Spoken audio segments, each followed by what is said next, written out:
Tonight in CVM News at 7, policeman nabbed in connection with taxi theft. IMAJ president tackles concerns around Spark program. Selfless, not selfish. MAJ counters public perception. In Inspire Jamaica, teacher mom of child with disability beams over her ability. And in sports, NBA's Thompson twins feted by Jamaica Basketball Association and the Bob Marley Foundation.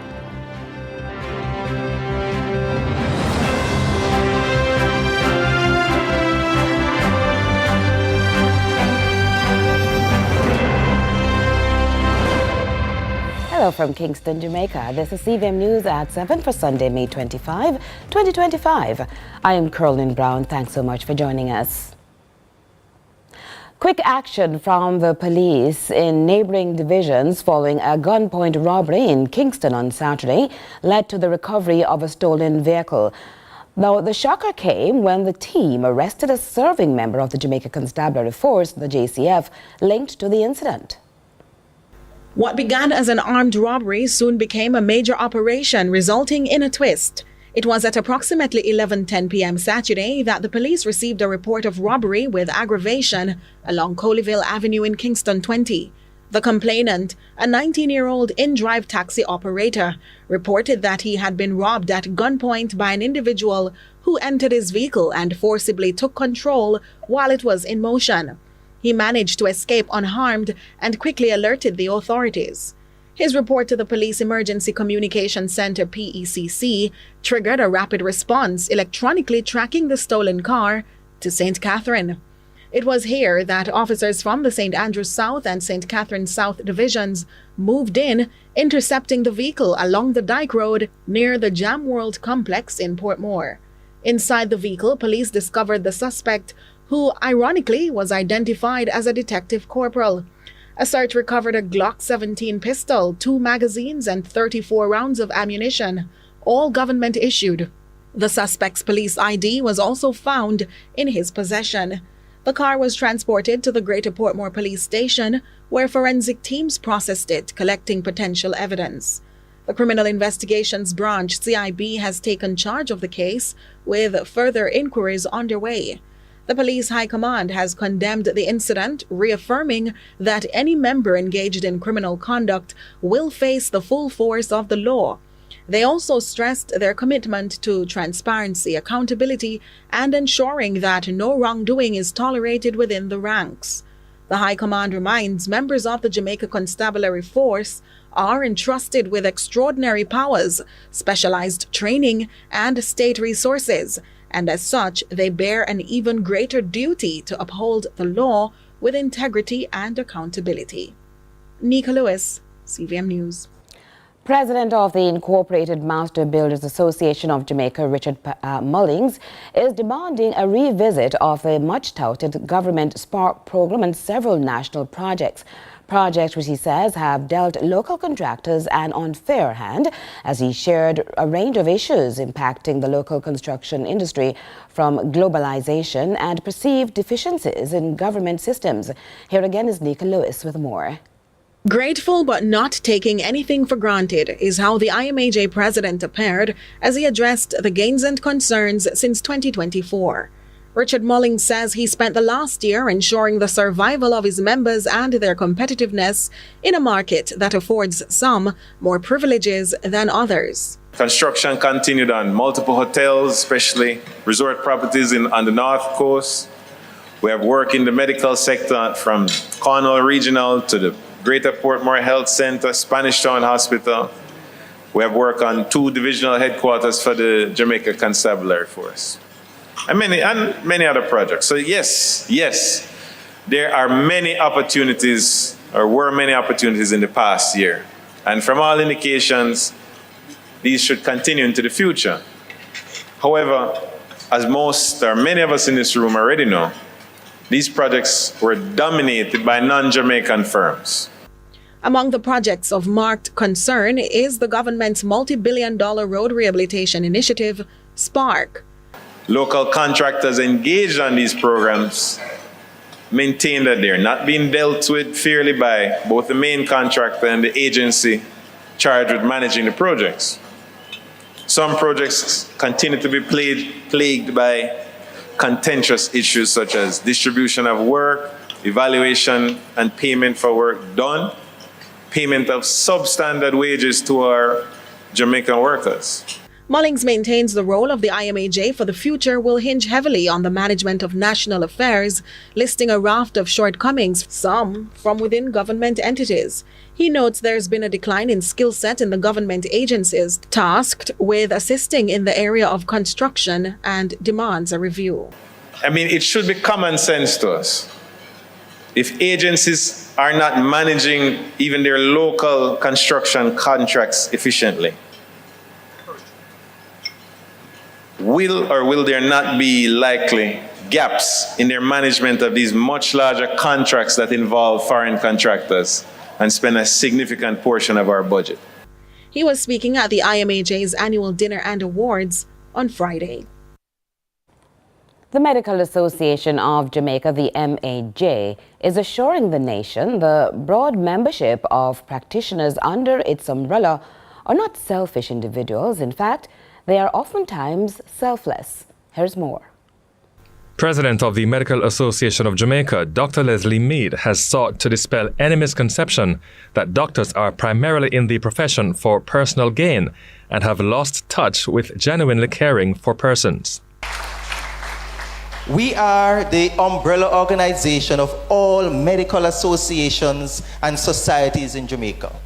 And we advocate for our members, and we also advocate for improvement in the healthcare system in Jamaica. We give back to our community. We also give back to our community, whether with health fairs. We also give both cash and kind to those that are in need. The MAJ wants to make it evidently clear that its members are not about being self-serving and as such are continuing their thrust to making sure that individuals age gracefully and well. Dr. Mead was speaking at the Pentecostal Sanctuary in St. Andrew on Sunday as the MAJ launched a week of activities in the lead-up to its 2025 symposium, which starts on May 29 to June 1.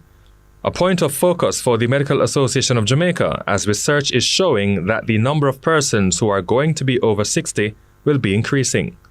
Medical practitioners are encouraging persons to be mindful that the demographic is changing rapidly and must not be taken for granted. Presently, 17% of our population is either 60 or over. In the next 25 years, 2050, a quarter of the population will be over 60 years. Now that is going to put a strain not only on our healthcare system, but on our economy to manage all of the ramification of aging. Because once you're getting older, greater risk of hypertension, diabetes, stroke and the like.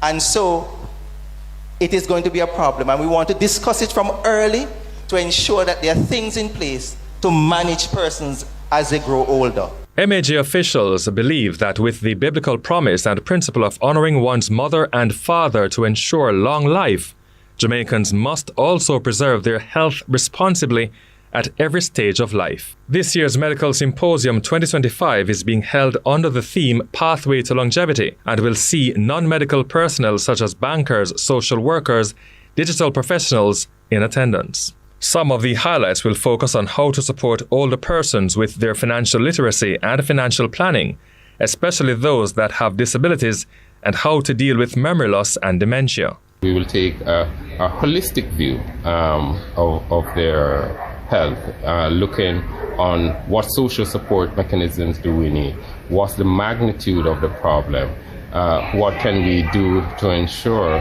that we provide an appropriate medical system that is responsive to their needs. We'll also look at some of the ethical issues surrounding how we support our elderly folks. In November of this year, the Medical Association of Jamaica, the MAJ, will be celebrating 60 years. The MAJ is the oldest professional organization in Jamaica and was established in 1877 as the first overseas branch of the British Medical Association. Then in 1965, made the change to the MAJ. Damien Phillips, CVM News. The government has pumped millions of dollars into its hurricane mitigation efforts, and as we hear in this report, officials say it's a signal nothing is being taken for granted ahead of the upcoming hurricane season. We will get to that story momentarily. The Buff Bay Farmers Market in Portland will be reopened in June after being closed for years. The Minister of Local Government, Desmond McKenzie, notes the renovation is not limited to reconstruction of the building as it extends to adjusted security measures. Here's more from Adrian Williams. Local Government and Community Development Minister Desmond McKenzie says he's steadily improving work conditions for vendors in the Buff Bay Farmers Market in Portland. The Buff Bay Market is slated to become the first local market with security cameras installed. This will be the first market that is going to have cameras. We're going to put in the cameras as a part of the feature just to ensure that the market on the inside and the outside of the market is properly secure. The market is now sectionalized into areas for ground provisions and meat preparation, as well as a haberdashery. This market serves as a pilot for future market renovations set to occur island-wide. This Buff Bay market is going to be the market that we are going to be using right across the island. We're going to be using this as the new dispensation for markets. If you notice, it's high, the ventilation is good, it gives you natural lighting. The initial cost of the venture was $25 million, which was supplemented by an additional $20 million, bringing the total to $45 million. Mayor of Port Antonio, Paul Thompson, felt this was a worthy investment. Apologies, we had to disconnect that story. Let's go back now to our story. Actually, we will take a break. We'll be right back. Stay with us, please.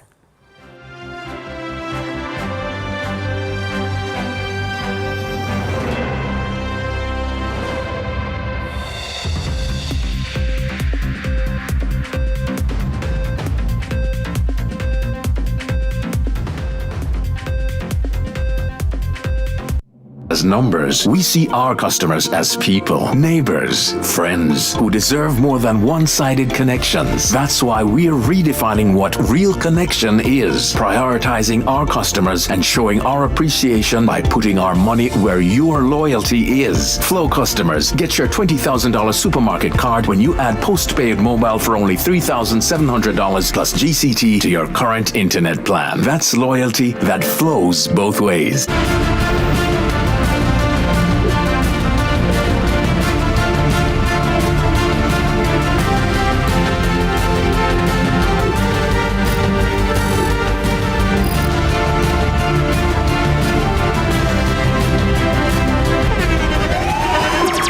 The internationally acclaimed On Stage with Winfred Williams. At a new time, Saturdays at 8 p.m. on CVM TV. So much more than entertainment. Hey you know all the people in your business? You should take advantage of CVM TV's unbeatable small business advertising package. Trust me. And get your goods and services in front of your customers today. For $150,000, you get a high-quality professional commercial. Plus 20 prime-time commercial spots. That's massive exposure at a fraction of the cost. Including on the #1 morning show in Jamaica, Sunrise. So don't wait. Call us on 658-208-5377 and see your business goals happen right here on CVM Television.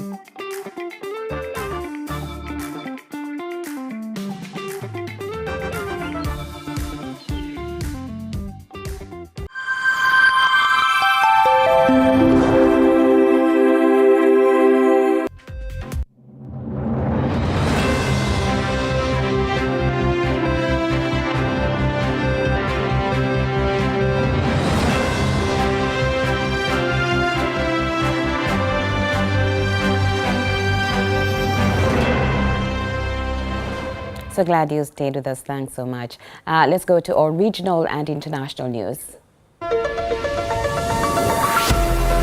We begin with news in the region. In Trinidad and Tobago, Attorney-at-Law Jagdeo Singh has been elected Speaker of the House, while Wade Mark is the new President of the Senate. Princestown Member of Parliament Dr. Aina Ali is the Deputy Speaker of the House and Ms. Kenya Charles is the Vice President of the Senate. More from TTT News. Mr. Singh, who was called to the bar in 1989, has served on the Law Reform Commission, appeared as counsel in the Clico Commission of Inquiry, the Commission of Inquiry into the 1990 coup attempt, and the Commission of Inquiry into the construction of the Las Alturas Towers. Mr. Mark is no stranger to politics and has a record as being one of the longest-serving senators in Trinidad and Tobago. He served in the 4th, 5th, 6th, 8th, 9th, 11th and 12th Parliaments. Dr. Ali is a healthcare professional and a qualified dentist, as well as a community activist. Ms. Charles, a former national footballer, last represented the TNT women's football team in 2015. As Venezuelans head to the polls on Sunday, neighboring Guyana deals with the latest push to annex the Essequibo region. Here's more from the Associated Press. Venezuelans are heading to the polls on Sunday to elect governors and lawmakers. But this is also an election targeting its neighbour Guyana. One newly created governorship would purportedly manage the Essequibo, a region rich in mineral resources which has long been contested between the two countries. Guyana has administered the region for more than a century. Most importantly, the Essequibo region is close to massive offshore oil deposits, which are predicted to generate more than $10 billion annually for the government, according to USAID. Venezuela's election does not mean it will rule over the territory, but it is the latest step from the government of Nicolas Maduro in a decades-long dispute, which ignores rulings from the UN's top court. Any actual governing of Essequibo from Venezuela would take much more than a vote. Guyana has reacted strongly to the elections, saying that any Venezuelans who participate from Guyana risk being arrested and charged with treason. In international news, 8 people have been found guilty of robbing millions of dollars worth of jewelry from U.S. reality star Kim Kardashian. Details from the BBC. In central Paris, justice at long last in the case of the Kardashian jewel heist. It was last week that Kim Kardashian, global celebrity in black and diamonds here, flew into the French capital to give evidence at the trial. She described her terror that she would be raped or killed by the masked robbers who entered her Paris hotel room back in 2016. But she also spoke of forgiveness. And it is forgiveness, or at least leniency, that the accused were pleading for in court. Many of them are now elderly and sick. Like 71-year-old Yunus Abbas, who's wrestling with Parkinson's. He's described the Kardashian jewel heist as a final job before retirement. I was hesitant. I thought I was too old. But in the end, I took up the challenge. As soon as the job was done, I regretted it. Kardashian had been in Paris for Fashion Week. The gang appears to have targeted her after seeing her with her jewellery on social media. She was bound and gagged at gunpoint before the thieves escaped. That's it for regional and international news. I'm Nika Lewis. Still more to come in a moment. Stay with us, please.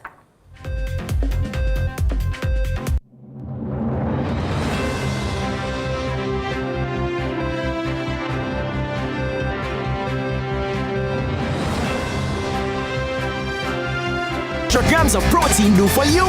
True Shape Protein Plus with 16 extra grams of protein. Fuel the hustle. Did you hear? Well, did you? Odyssey with Yendi is coming to CVM TV. Yep, you heard right. Sunday night, right here on CVM TV is where you're going to be, because we're going to take in Odyssey with Yendi. Brought to you by Grace. Make a good move today. Every dream conquered is another dream gained. I land and I fly again like a jet plane. Headed straight in your direction. 'Cause I'm closer, one step closer. I'm winning 'cause I work so hard. And the music is to play, and the people them I say we are my show tonight.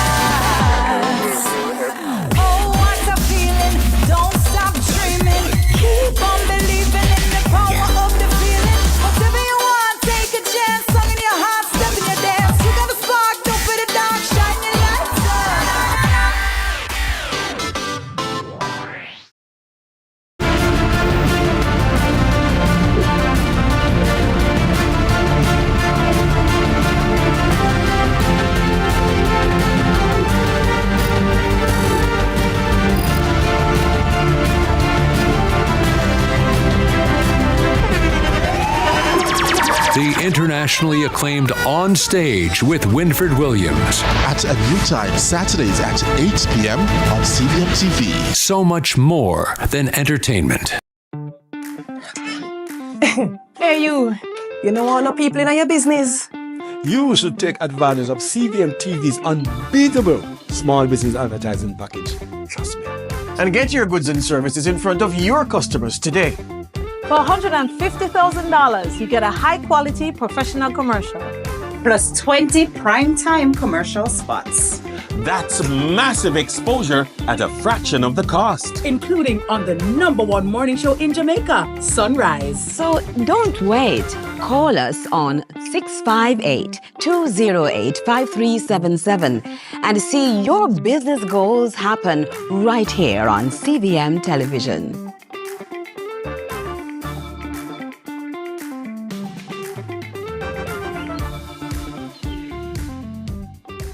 Let's delve deep into the issues. We'll take you beneath the surface. Greetings and salutations. My name is Orvin Higgins and it's another edition of Fan Central. Talking to the people at the heart of the top sporting stories. Hear from your favorite sportsmen and women and the administrators who work tirelessly to make it all happen. It's live sports talk. I've written an entire article. Yes. Looking at all the major issues every Tuesday at 9 p.m. It's Fan Central.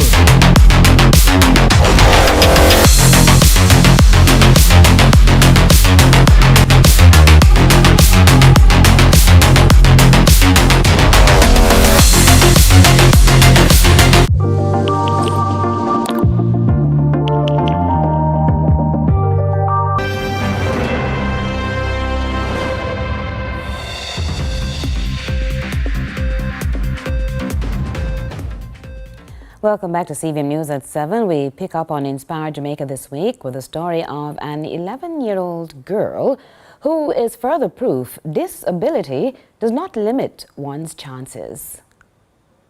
Reach out and touch somebody's hand. Make this world a better place if you can. The doctors didn't quite tell you what was wrong, but you eventually found out what. One of the things is that she has bilateral dislocated radial heads, and of course she also has bilateral club feet. That's what she burnt with. And of course she has a PFFD Aiken beta. That has to do with the hip bone and the head of the hip bone. And just cleft. So she was born with a cleft lip and also the palate. So what they did the repair for the lips. Well, basically the lip, the top lip. But then they did not go inside. So they have the inside to fix. So, and that affects her speech? Just a little, but not much. They didn't get a chance to touch the hip because it was during the corona season. So she is basically doing appointments now. So they're waiting to get that done. But because of PEP 6, they said they will push it back after PEP 6. Dejane is now more aware about corrective surgeries as the others were done when she was a baby. She was much littler then, so I just throw on my side and we go. Yes, but for now, she's much weightier, so I have to use a wheelchair to transport her. And of course, she's walking much better now, because back then she could not do staircase, and thanks be to God, she's managing a little now. Well, much better now, yes, and she will not walk far, but she can do a little, because when she's in the house, she does not use a wheelchair. I only use it when we're going on the road. It has been a lot of ups and downs, but I am managing and I am happy. Most of all, I am happy I did not give up on my daughter.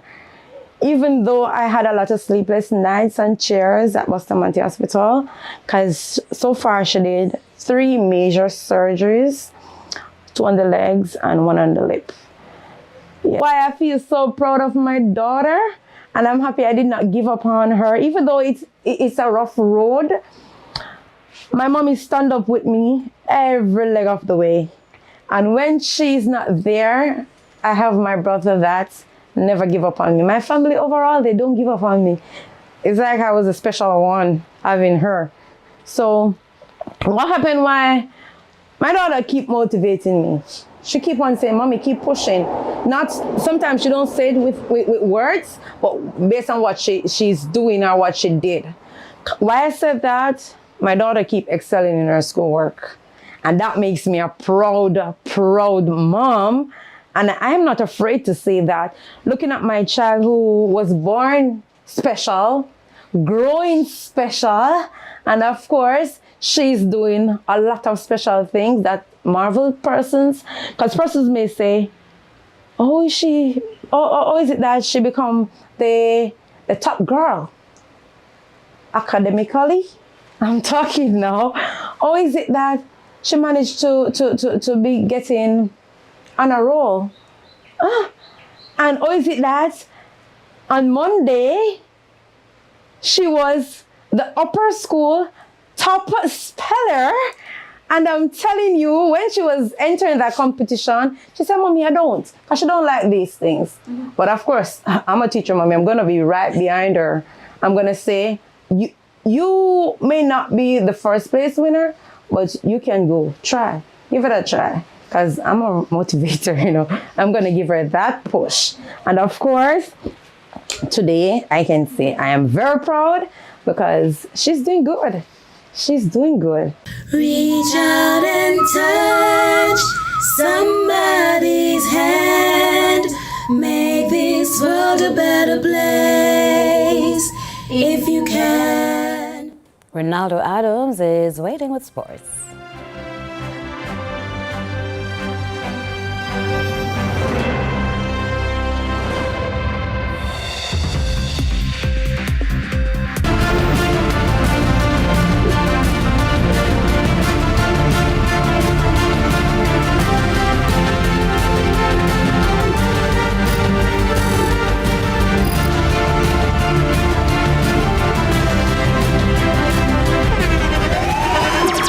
The internationally acclaimed On Stage with Winfred Williams. At a new time, Saturdays at 8 p.m. on CVM TV. So much more than entertainment. Let's delve deep into the issues. We'll take you beneath the surface. Greetings and salutations. My name is Orville Higgins, and it's another edition of Fan Central. Talking to the people at the heart of the top sporting stories. Hear from your favorite sportsmen and women and the administrators who work tirelessly to make it all happen. It's a live sports talk. I've written an entire article. Yeah. Looking at all the major issues every Tuesday at 9 p.m. It's Fan Central.